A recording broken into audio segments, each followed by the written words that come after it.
Alright, so I'm going to be explaining attention reality mode. So this is when you're on your phone with your buddies, but you aren't looking at what is really there. So in normal augmented reality, you have your camera footage of the buildings, and their doors and all the real objects that are going around there, but with just little blurbs of things, little blurbs of things popping up. So this is traditional augmented reality. But since this application grabs all the metadata from these user interactions from using the app, as well as other metadata from other sources like text messaging, twittering, it's automatically filtering the stuff, filtering everything on the web, not just the application stuff. It's building up this new model of the world. So what attention reality mode is seeing is it's seeing this new landscape. This is through the screen of your phone. It's seeing this new landscape of so it'll sort of look similar, but it'll be different. So the more popular things will appear taller, bigger. There's more information plastered on. This is great, fun, and all the paths going into the world is sort of leading into this one great social place, whereas things not so great will sort of round off and become smaller and less prominent. They'll still take up the same square footage area in terms of landscape, but in terms of the that one two-dimensional plane, but in the three-dimensional plane, the z-axis, it'll be less prominent than these more social, more attractive places. So as people continue to use this application, these social hubs become more prominent, and they'll become just more visible. So it's more than just augmenting the reality. It's creating an alternate reality where the reality is based off where people are paying attention to, the big things in the world.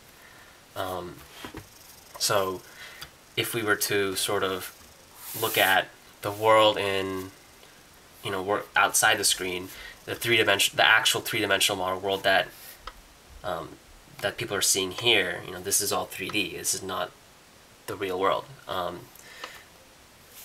It'll look, so this is the horizon. These big monoliths here. They say this is the Lincoln Memorial in Washington D.C. A lot of people are going here. A lot of people are taking pictures. A lot of people are saying, look at this thing. What do you think? Isn't this great?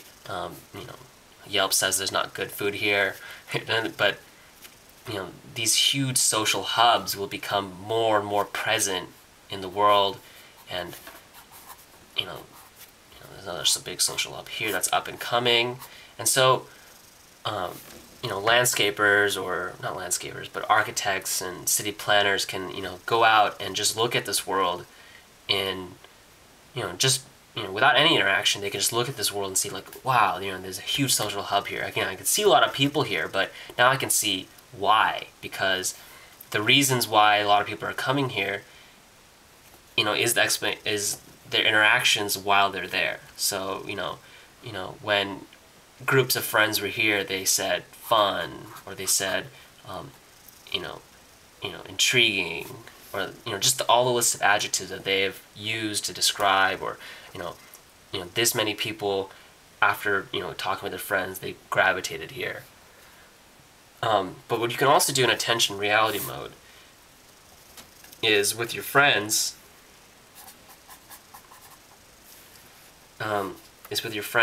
Manipulate what you guys really think of these social hubs. You can confirm the architecture of this surroundings. So say this thing really isn't fun, It's the system's actually misreading all these adjectives or misreading all this metadata. You guys can say fun, and then one of you selects, you use your touchscreen and you press fun, and then something will pop out saying, plus, minus, and the rest of your friends can grade that. It's like, I don't really, do you guys agree with this? And they can click minus, minus, minus, plus, plus, plus, and they'll get bigger or smaller and change the landscape live right in front of you. Instead of just waiting for the metadata, it can change it live. Yeah. So another thing you can do is you guys can just write in your own adjectives as a group and have that be rate, and then that'll be like and then it's sort of like a forum, I guess. I can put, oh, this is really bad. You can put cheap. It's a store or something, cheap. And your friends can all then also agree and do plus or minus, and they can all click plus, plus, minus, minus on their phones, and it'll, in their view, if they're not next to you, different perspective.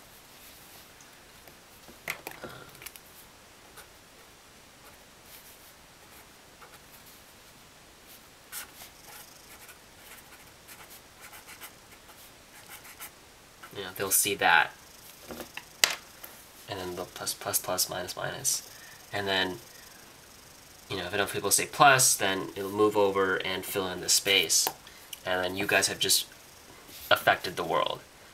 So basically, the part of this is, though, you do need to have multiple users. This is not something you can do on your own. This requires social interaction with your friends.